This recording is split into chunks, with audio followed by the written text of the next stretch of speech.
It was the first day of the summer holidays and I was looking forward to lazing around for 6 weeks. Mom had suggested I get a holiday job, but so far I had not had any success. There were very few jobs in our town and no one seemed to need any help. Had I known how my summer was to change, I would have made more of an effort at finding one. Both Mom and Dad worked, and as I knew neither would be back before 5 o'clock, I was sitting on the sofa playing with myself. Normally this would be a very secretive thing done only in my bedroom. Mom had caught me once and for a week berated me for the disgusting abuse of my body that I was doing. When she decided that a thing was wrong, she certainly let you know it. From that time on I took extra care to not let her find out. I even heard her telling our neighbor Cindy Wells. They seemed to share everything including their homes. I sat there playing with myself. I was using a pair of pretty pink panties given to me by my girlfriend. She had said that I could use them to remind me of her when she wasn't around. I was already missing her as her parents had taken her with them on a 3-week trip across Europe. So this is what you get up to when your parents are out, David. I jumped up in surprise, covering myself up as Cindy stood there. What? What am I doing here? Well, little one, your mom asked me to keep an eye on you, with good reason obviously, and before you ask she gave me a key, so despite the fact that you locked the door I can come and go as I please. Just wait till I tell your mother, she will be so disappointed in you. Please don't tell her, I'll do whatever you want. Whatever I want. Are you sure, David? Knowing my mother's likely reaction, I did not think that anything Cindy would come up with could be worse. Yes. She smiled. What are you holding? I looked shocked. No, silly, the other thing. I sheepishly handed over the panties. Well, these are pretty. Are they yours? Is this what you like to wear? Of course I don't wear them. My girlfriend gave them to me to remind me of her whilst she is away. If she gave them to you, then they must be yours? Cindy asked. Sort of. I suppose. No suppose about it. I wonder what your mummy would say if she knew you had pretty pink panties like these? Please don't tell her. Well, join me next door and lock the door after you. If you don't want Mummy to find out what her little one has been up to, I shall find something to keep those hands busy.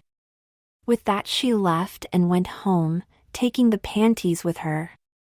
I wondered what she had in mind, but the alternative of Mum finding out had to be worse, didn't it? I tidied myself away and went next door, entering the kitchen. Right, firstly take those trainers off. I don't want dirt dragged into my house. When I had done so, she continued, right, you can dust and vacuum the lounge and dining room for a start. I must have looked surprised. You didn't think I was just going to let you lounge about the place, did you? After a pause she continued, you obviously did.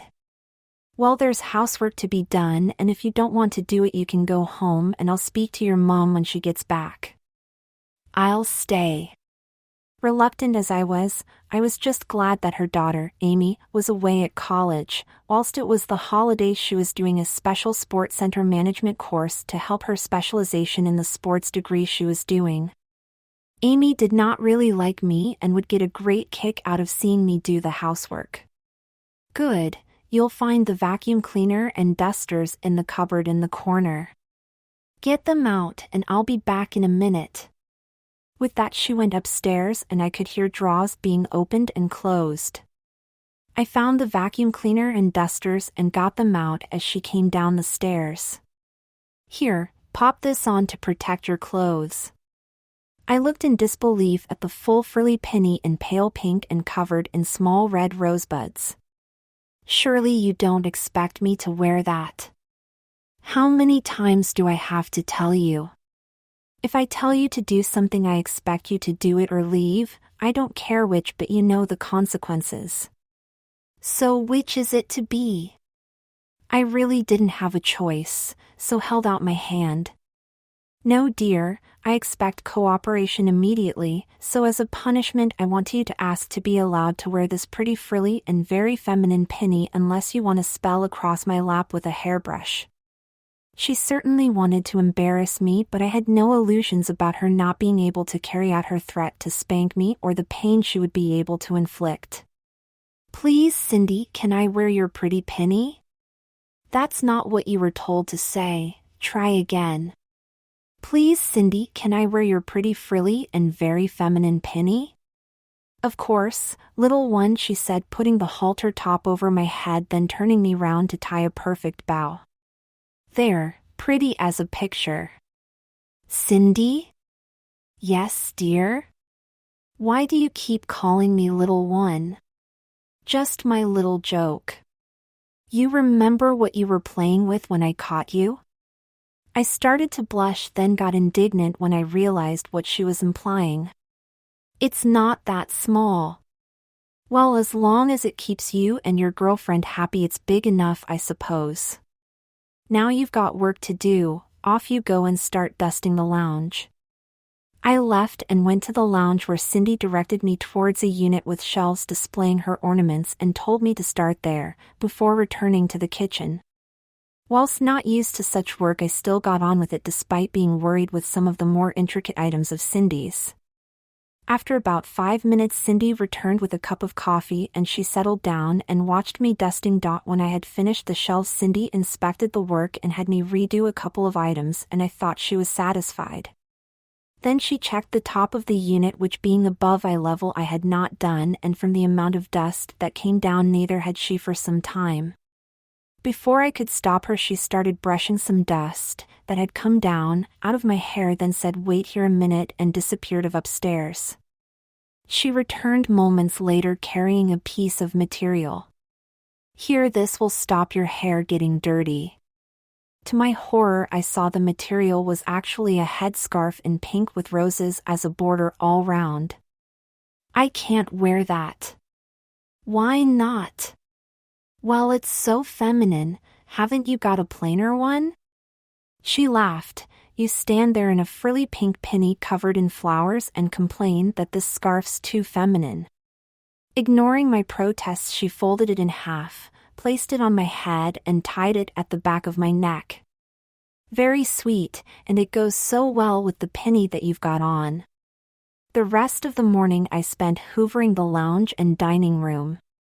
When I had finished, Cindy said I was time for lunch, making it very clear that I was eating with her. Together we got and ate lunch, but I was left to sort it out afterwards and do all the washing and wiping up. By 3 o'clock I finished both rooms and was hoping to sit down for a bit, but Cindy had other ideas. A woman's work is never done. I really need the kitchen tidied up and all the worktops cleaned, so off you go. She followed me into the kitchen and showed me where the cleaning items were stored, then supervised as I cleaned all the work surfaces and then mopped the floor.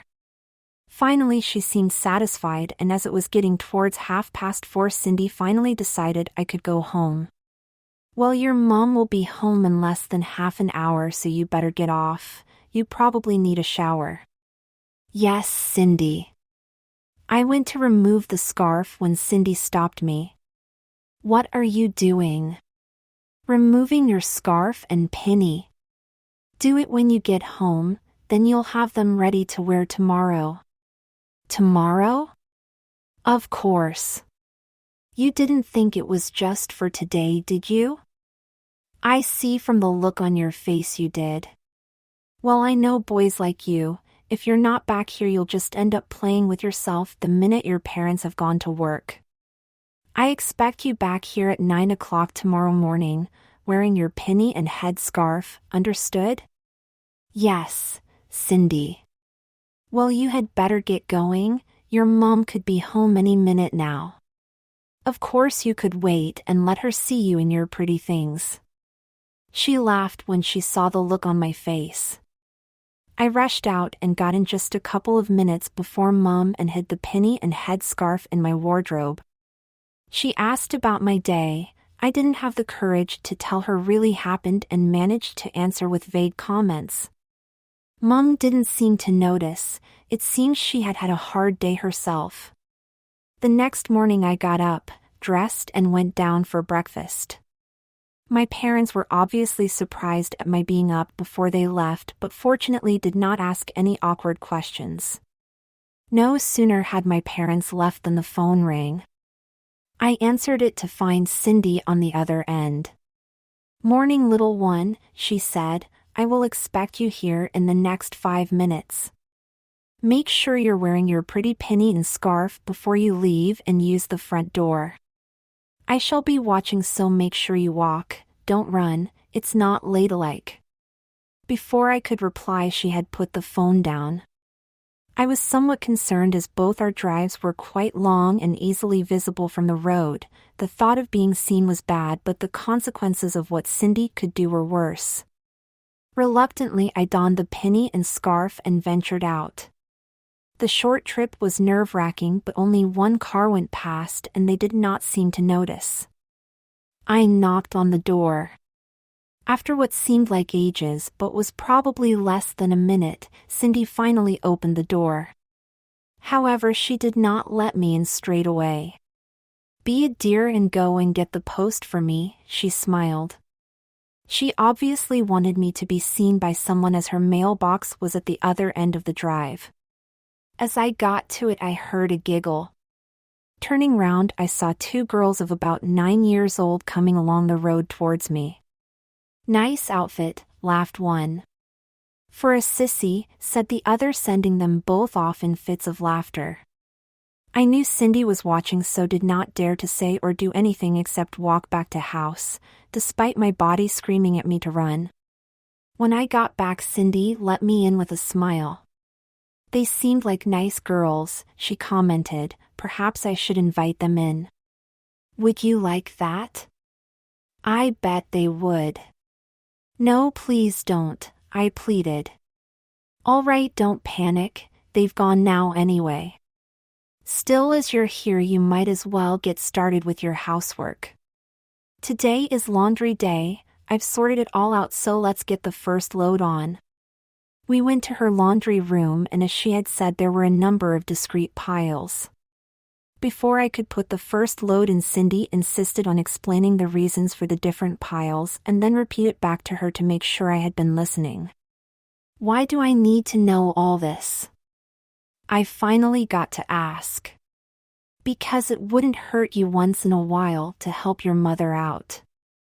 She goes out to work while you laze around and expect her to run around after you when she gets home. It hardly fair, is it?" Well, nothing, of course it isn't. There didn't seem to be much I could say, so I loaded the first lot of clothes into the washing machine. As I switched it on, the front doorbell rang. I stood there frozen. "Well, go and answer it then," said Cindy. "Dressed like this?"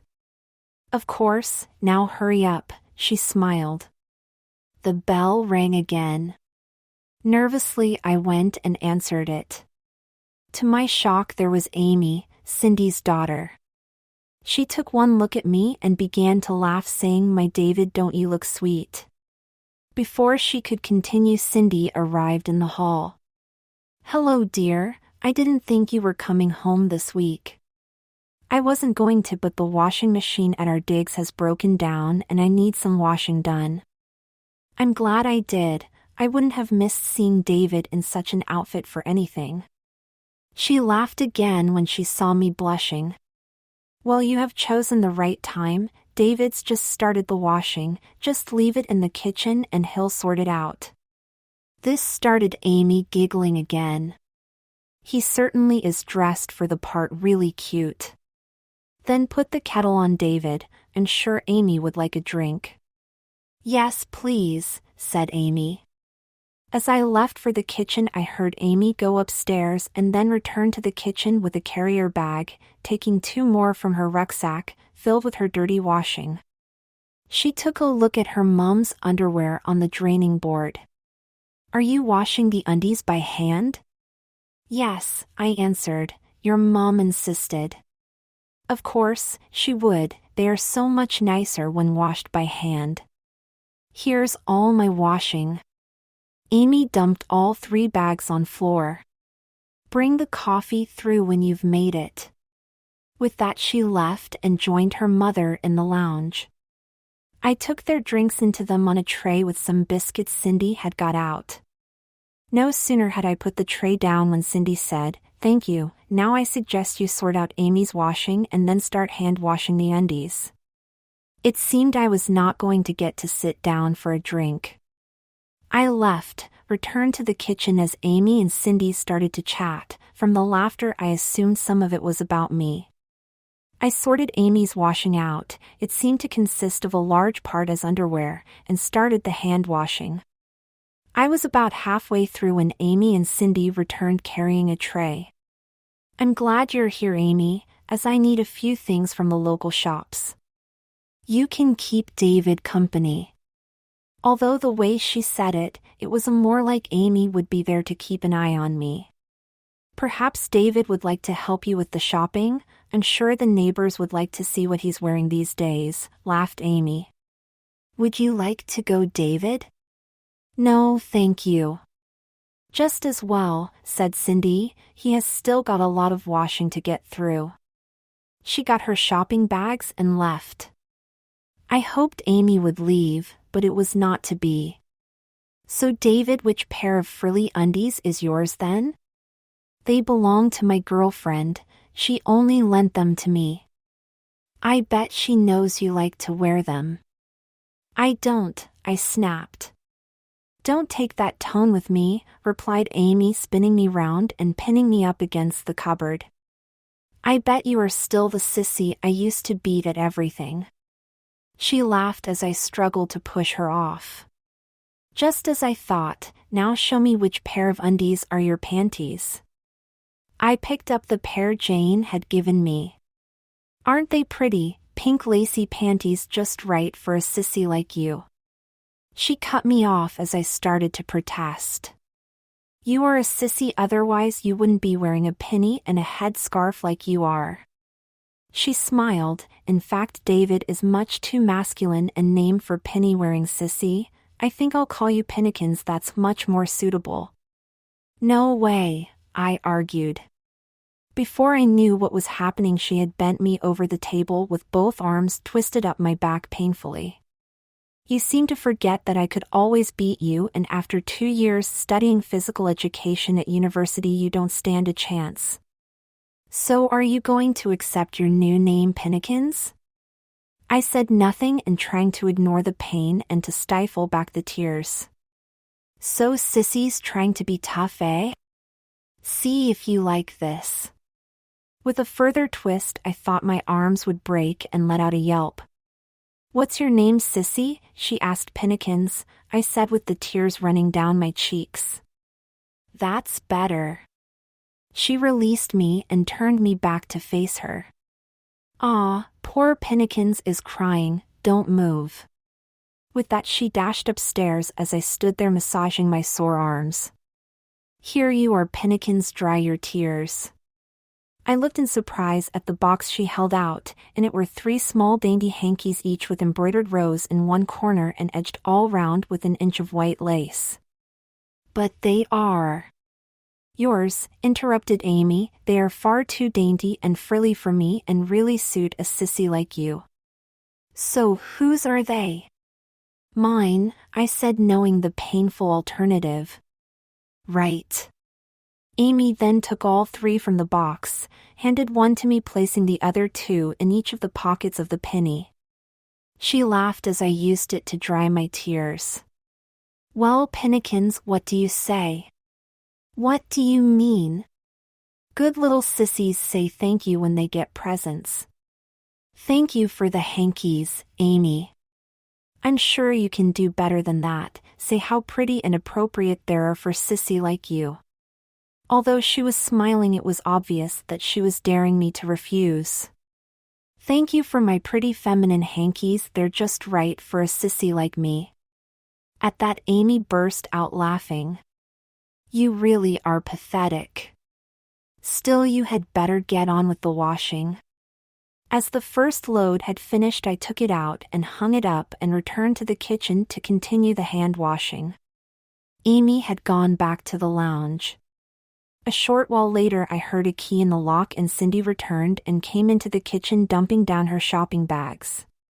"Put the stuff away, David, and bring me a cup of tea." "Me too," called Amy from a lounge.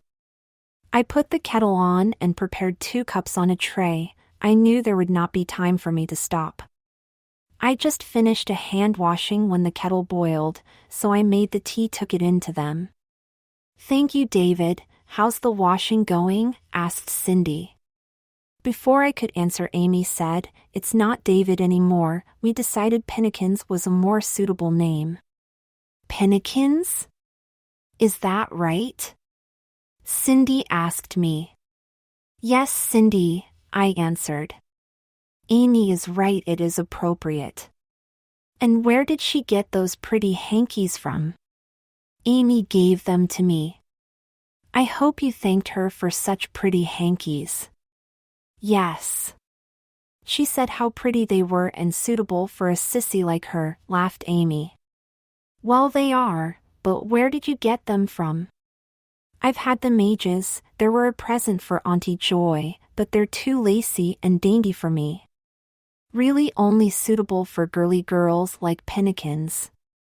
Before I could object, Cindy said, "Anyway, what about the washing?" "I've finished the underwear and a second load has just about done, then there's just one more load to go on." "Fine, off you go then and hang it up." By the time it was all on the line and the last load washing, Cindy decided it was lunchtime. Despite Amy's comments about the maid not eating with them, Cindy allowed me to. Once completed, I set to cleaning up and then hanging up the last load of washing. When it was on the line, I checked what I had already hung up. It was a hot day and all the underwear was already dry, so I brought it in and told Cindy it was ready. "Not quite, Pinnekins, it will need ironing." "You don't iron underwear," I said.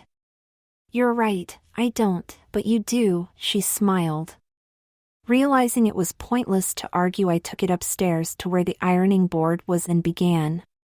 Fortunately, it went fairly quickly, but it was still nearly 4 o'clock when I finished. "I went downstairs. Your underwear is all ironed, but I need you to sort out whose it is." "Okay," said Cindy, and she and Amy followed me back upstairs.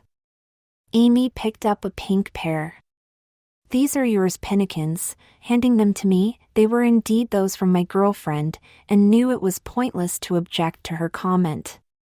They sorted through them, but when they had finished there were still 5 frilly of panties and a lace-trimmed half-slip left. "Well, those definitely are not mine," said Cindy. "I don't wear ones like those." "Well, they are too frilly and childish for me. They must be Pinnekins's," smiled Amy. "But these are the only pair that I brought from my house," I exclaimed, holding up my girlfriend's knickers. "How can they be mine?" "They have to be yours." "Don't be silly, Pinnekins. Mom and I both say they are not ours, so they must be yours." I wanted to argue as I was running out of time, as Mom will be home soon. Cindy must have seen me looking at the time. "Okay, Pinnekins, you can go home now. Just be back at 9 tomorrow morning." "Don't forget your undies, Pinnekins," said Amy, who then followed me out, guiding me upstairs before disappearing into her room, as I went to get what they considered as my underwear. As I left the room, Amy came out holding a 3-tiered pink RARA skirt. "If you don't want everyone to know what a sissy you are, make sure you're wearing a pair of your frilly knickers, your pretty slip, and the skirt tomorrow." "I can't wear those." "You can, and you had better, otherwise I'll take photos of you and put them on the web and around the neighborhood." She laughed when she read the resignation on my face. So I took the skirt and the underwear, returning home only just in time to avoid being seen by my mom. "I am glad to see you're keeping the place tidy. Last time we left you alone it was a real tip," said Mom. I just smiled, and been in enough to make it a mess. The following morning I got up and reluctantly selected a pair of knickers that I was sure were Amy's, given to me to humiliate me more. put on my jeans as per normal for breakfast. I think my parents would have a fit if they saw me in a skirt. Dad finally left and Mum shortly afterwards, giving me just enough time to change into the skirt, slip as well as the pinny and headscarf. As I was leaving my bedroom, I heard the front door opening. "It's only me," called Mum. "I forgot a couple of things. Do you think you could bring down my glasses case from my bedroom?" I couldn't let her see me like this, so quietly crept into the bathroom, closing the door before calling. "Sorry, Mum, I'm on the toilet." "Okay, don't bother." I heard her dash upstairs and into her room. As she left, she said, "Be good," and was gone. I checked from a bedroom window to make sure that she had left this time. It was far too close for comfort. Another minute and I would have been at the bottom of the stairs and in full view. By this time I knew I would be a few minutes late, but walked as instructed earlier in the week, otherwise Cindy would just send me back again. I collected a post on the way, then rang the bell and Amy answered the door. "Well, Pinnekins, I see you decided to wear your pretty skirt, but you should have shaved your legs. I can do it for you if you want." "No thank you," I answered. I liked wearing shorts, and in the summer shaved legs would certainly draw rude comments. "Okay, but show me what pretty undies you're wearing," insisted Amy. I lifted the skirt to display the slip, causing Amy to giggle. "And now the knickers, Pinnekins." I obliged, causing further laughter from Amy and Cindy, who had just joined us. "What pretty frilly yellow knickers, so lacy and girly, just like you, and despite what you said yesterday, it must be yours or you wouldn't be wearing them." I wanted to disagree, but having been through the argument unsuccessfully yesterday, it not seemed to be much point. "Right, Pinnekins, I have sorted out the ironing into 2 lots. Do the lot on the left first, as that's Amy's. She's going back to college this afternoon, so needs them done before lunch, then start the rest," said Cindy. I was relieved that Amy was going, but was sure that she would spend most of the time before trying to embarrass or humiliate me. "Before she goes, doesn't Pinnekins look pretty in her skirt, Mum?" "Very cute, but isn't that your skirt, Amy?" "It was, but it is so girly, I thought it would be better on Pinnekins, and I see I'm right." "Maybe, but let her get on with the ironing now. Off you go, Pinnekins." As I left, I couldn't help noticing, though I could not remember when it had started, now both of them referred to me as her and she. Dressed as I was, it was difficult to argue. I had almost finished Amy's ironing when she popped into the room. As I looked up to see who was there, there was a flash and I could see Amy had a camera. "You said if I wore these clothes you wouldn't take photos of me?" I said indignantly. "No, I said I wouldn't post them on the web or around the neighborhood, and I won't, but there's no way I'm going to miss the chance of taking such cute pictures of a sissy like you." She spent the next 10 minutes having me pose to display my skirt, slip and knickers, and finally seemed satisfied, saying, "Thanks, sissy, whenever I need anything from you, I won't have me to beat you up, just threaten to publish and post these." She left laughing. I was in no doubt that she might use the threat.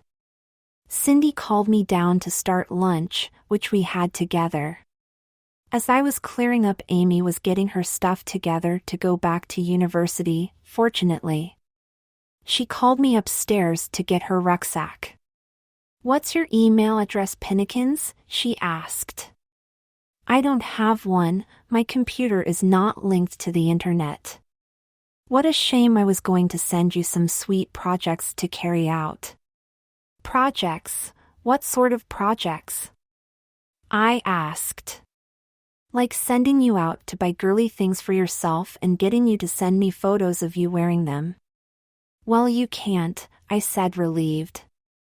"Maybe not, but next time I'm home I'll expect you to have purchased a lacy pink slip. No girly boy can get by with just one slip. Better still, make a full petticoat instead." "I can't do that." "The choice is yours. You know what pictures I have already." "When are you coming home next?" "I don't know, it could be months or days." She laughed when she saw my expression. There is one alternative. Yes? I said hopefully. Next time I come home I'll take you shopping for it, along with other girly things of course. My hope dashed, she left laughing, telling me to bring down her rucksack. When I got downstairs Cindy was laughing at some things she was looking at. I looked inquiringly. Nothing for you to worry about, Pinnekins, said Cindy. Well, I must be going, said Amy. It's been a lot of fun meeting you Pinnekins, you make a great sissy maid. The girls and I could make great use of you at university, she laughed. Cindy and I finally saw her off. Well, you still have my ironing to do, I believe, asked Cindy. I replied that I did and went off to do it. When I had finished it, it was about 4 o'clock and Cindy said I could go early today. Cindy, can I wear jeans tomorrow, please? I asked tentatively. Doesn't Pinnekins like her new skirt? It is pretty, but I'm not a girl. Maybe not, all right, okay, but you must wear a pair of your pretty knickers, the frillier the better. I'll bring the skirt with me and Amy can have it back, I offered. No, Amy made it quite clear that she gave it to you as it's too girly for her, so you must hang it up in your wardrobe. Now off you go before I find you another job. Not wanting to push my luck, I left. I was in time to take a shower and dress properly before Mum got home and surprised her by having a cup of tea ready for her when she did. That night I went to bed early. Whilst working for Cindy was tiring, it was triply hard when Amy was teasing and humiliating me. So I woke up refreshed the next day and dressed in jeans over some white knickers with 3 rows of lace across the bottom, in addition to that round the legs. I then put on my pinny and head scarf, Oh well, once Mum and Dad had left and then walked round to Cindy's for what I fervently hoped would be the last time. I spent most of the morning tidying up the lounge and then started on the bedrooms. I had nearly finished when Cindy called me to tell me it was lunchtime. As we eat, Cindy said, Pinnekins, I am very pleased with the way I've knuckled down to work. I really expected to have to put you across my knee more than once. However, I expect your hardest task is still to come. This afternoon I am having a visitor and I expect you to serve tea to the 2 of us. Dressed like this? I fearfully asked. Of course, when I call I expect you to bring in a tray of tea and biscuits. You might as well get them ready once we have eaten, then tidy up the kitchen afterwards. I want all the work surfaces wiped down. We finished lunch and I was preparing the tray when Cindy said, set 3 cups Pinnekins, you can have the afternoon off and join us. I wasn't sure I wanted to, but why start arguing now? Cindy went off to the lounge as I sorted out the kitchen. About 2:30 the front doorbell rang. I'll get it, called Cindy, to my relief. I knew I would have to meet whoever it was, but postponing it was fine by me. About a quarter of an hour later Cindy called, Pinnekins, can you make the tea please? Yes, Cindy. I reboiled the kettle, made the tea and placed the teapot on the tray with everything else. As I walked to the lounge I got increasingly nervous, but when I opened the door I nearly dropped the tray. There, sitting next to Cindy with a big smile on her face, was Mum. Mum, tea first, Pinnekins, we'll talk once we are all sat down. I put the tray down and poured 3 cups of tea before sitting myself down. I began to ask a question but was shushed by Mum. I knew that if I left you to your own devices, you would probably play with yourself once Dad and I had left, and as it turned out I was right. I also knew you wouldn't keep the place tidy and wouldn't do any housework. So I decided that if Cindy could catch you, like she did on Tuesday, I could keep our place tidy and you could learn how to do housework, which from what Cindy says you have.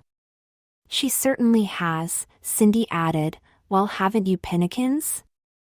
I suppose so, I said, wishing she would call me David. And it was so nice of Cindy to lend you the pinny and headscarf, not to mention the pretty skirt and undies Amy gave you. I looked aghast. He hasn't seen these yet, smiled Cindy, handing over an envelope which she passed to me. I opened it and was shocked to see copies of photos Amy had taken of me showing all my underwear. How? Amy's got a photo station, she plugs her camera into it and she can print them without needing a computer, Cindy explained. Also Mary, Pinnekins can keep the pinny and headscarf, I don't use them. But surely I won't need them, I said hopefully. Of course you will, sweetheart, said Mum, from now on you're going to be doing all the housework. After all, it's only fair as your dad and I both go out to work, and before you say it, yes, I do expect you to be properly dressed in a pinny. In fact, you will need a couple more as well. I'll do the housework, Mum, but please don't make me wear them, I pleaded. It's not up for negotiation, and if you don't stop complaining, I take you to get your others dressed as you are, or perhaps with your skirt on. I wanted to complain but was scared of the consequences. Can I ask, why do I need 3 pennies? Simple, like your grandma used to tell me, you need 3, 1 to wear, 1 in the wash and 1 ready, that's why, and yes, you are going with me to get them. When were you planning on going? Asked Cindy. Well, either when we leave here or tomorrow morning. Why? Well, I'd like to come along if that's all right. Of course it is, you can help choose Pinnekin's new pennies, answered Mum. The 3 of us left shortly afterwards, after I had walked home and to my relief been allowed to remove the pinny and headscarf. My relief was short-lived as Mum mentioned the shop she was intending to go to. I had hoped to get a more modern apron, perhaps in plain blue, but the shop was old-fashioned and was likely to have pinafores like Cindy's, well, mine now, I suppose. It was only a short drive to the shop and I followed them into the shop, our arrival signaled by a bell hanging over the door. It was like going back 30 years, well, from pictures I'd seen, with nearly everything in drawers behind the counter. Hello, can I help you? Said the assistant, appearing from a back room. She seemed to be about Mum's age. I hope so, said Mum, we are after a couple of nice pinafores. Well, I do have some, but I must warn you that they are not very modern in style, you might do better in town. Actually, that sounds just the sort of thing we are after, replied Mum. We want 2 full-length aprons like women used to wear on special occasions, you know, with frills and such. I certainly do have some like that, though I must admit I haven't sold one like that for a while.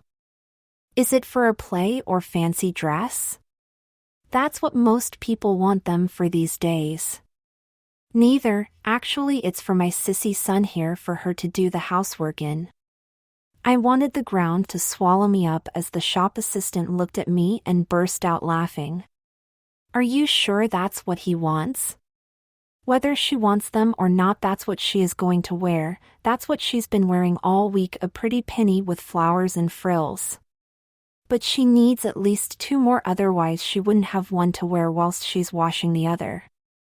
So can we see what pennies you have for her? I wanted to complain about the way Mum kept on referring to me as she and her, but felt I was in enough trouble already. Of course. She turned back to the drawers, pulling one out and placing it on the counter. From the drawer she pulled a yellow penny similar to the one that Cindy had had me wear. That certainly is pretty, said Mum, taking it from her. She passed it to me, saying, here, pop it on so we can see how well it fits you. Reluctantly, I slipped it over my head as Cindy took the ties to tie into a big bow behind my back. Mum then proceeded to fluff out all the frills around the shoulder straps and main part of the penny. Doesn't he look pretty, so cute, and the flowers really suit him?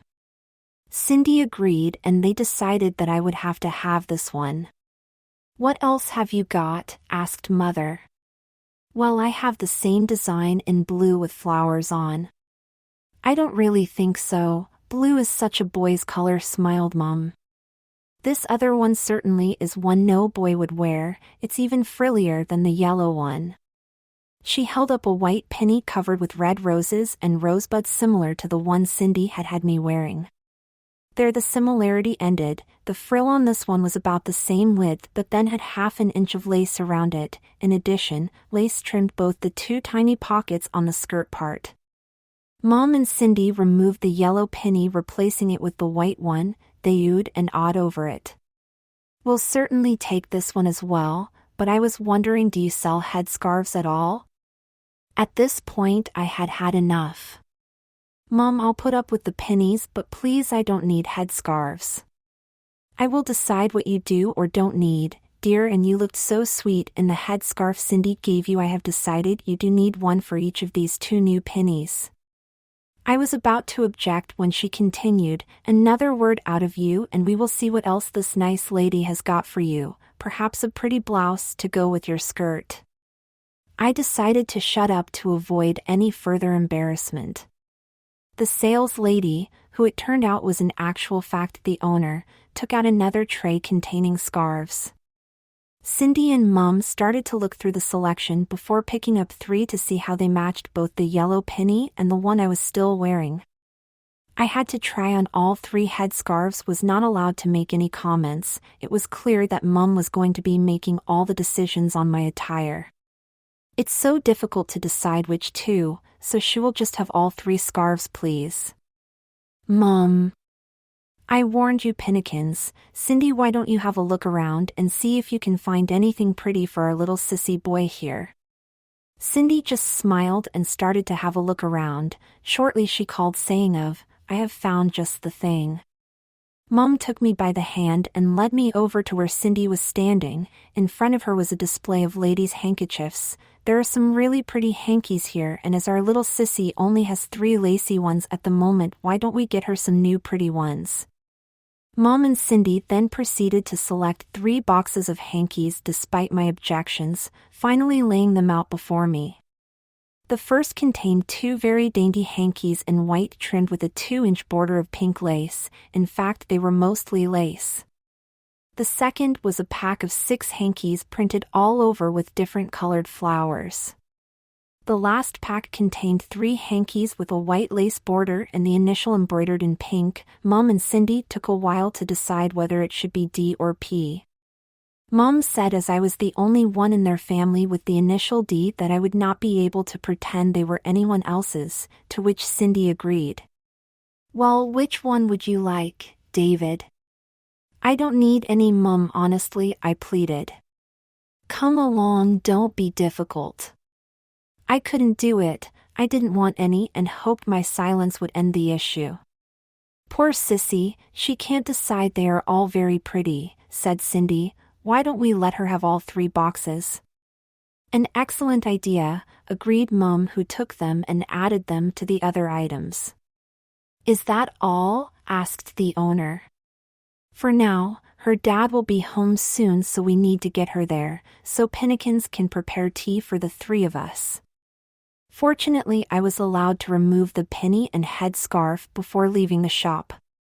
However, prior to leaving I was in for one last shock.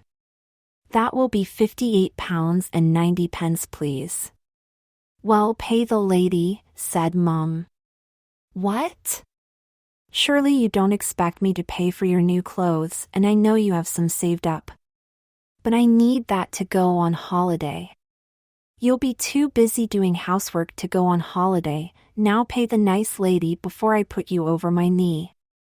It was no idle threat, and with Cindy present to help would be most painful. Reluctantly I handed over the money. As she gave me my change and handed me the bags, she commented, "Enjoy your new clothes, sissy. I know you'll make someone a good housewife." All 3 women laughed at that, and we finally left. On arriving home, we said goodbye to Cindy and went inside. Mom accompanied me up to my bedroom to sort out some room in my drawers for my new clothes. Before I could stop her, Mom had removed all the hankies from the boxes, preventing me from returning them, but worse, replaced all my men's ones, pointing out that I didn't need both. And so my summer began, doing housework. I still went to Cindy's 1 day a week to help. Also, Mom allowed me to go shopping for a pink petticoat. I certainly didn't want Amy taking me. Mom came along as I wasn't sure where to go. Not only did she embarrass me by making it obvious we were shopping for me, but insisted I get a blouse to go with the skirt. After another week, Dad finally got used to my new outfits and was so pleased with being able to spend more time with Mom, now that I was doing work that she used to, that I came down one morning to see Dad connecting a modem to the computer as a reward. A reward that was to bite me once Mom told Cindy my email. But that's another story.